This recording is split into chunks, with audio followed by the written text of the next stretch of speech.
Yeah, hello. I just wanted to do an update video in regard to the GoFundMe fundraising that I am doing in order to be able to buy a disabled adapted car.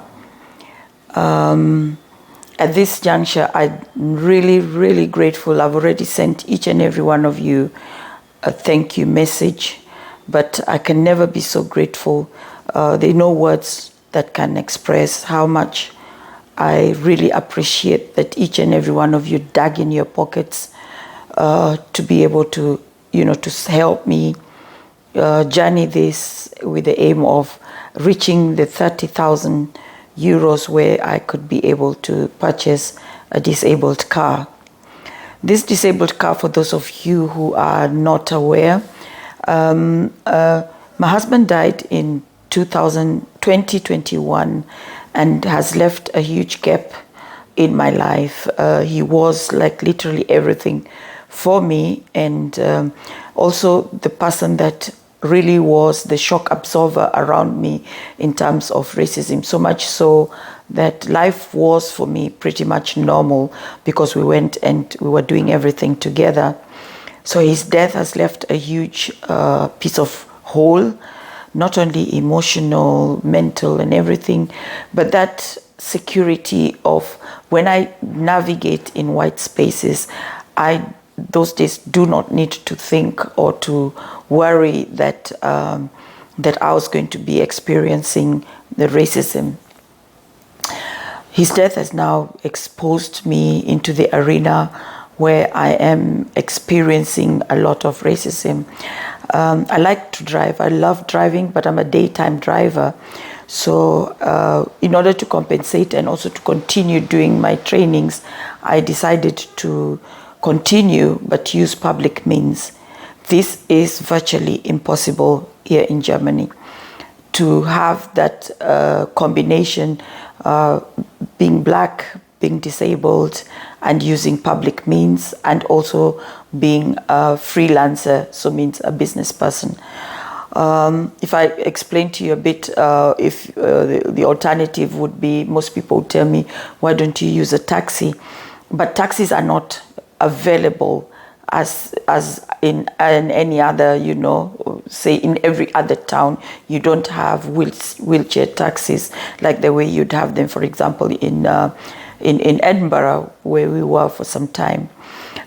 In Germany, it is a question of organizing and making sure that you book one, and then I always have to remember that they cannot be able to work on my conditions, meaning that when I have a training that finishes at 5 o'clock, the last taxi that is always available for disabled people in this country is 4 o'clock, meaning that most disabled people have to go to bed literally by 4 o'clock. But that is also a conflict because I go and sometimes traveling and doing my trainings, and I need to get to a taxi that takes me to the train stations, because you all know training locations are always in secluded locations where we can be able to have the client's attention and concentrating on or focusing on the material. So it means getting a taxi to go over to the train station is always very difficult. And secondly, when I get to the train stations, there is tremendous amount of challenges that I have to face. The logistic challenges are ranging from, for example, the train is delayed, which means that I cannot be able to take any other next train. The conditions must be in combination with, is there somebody to be able to lift my wheelchair to enter the train, because the trains in German, much as we are modern, we forgot to make trains that are inclusive, which means there's always got to be somebody with a lift to help me and to lift up the wheelchair and me to enter the train if we're going with the intercities or the faster trains. I don't know what they're called again. ICE. If we're going with those trains.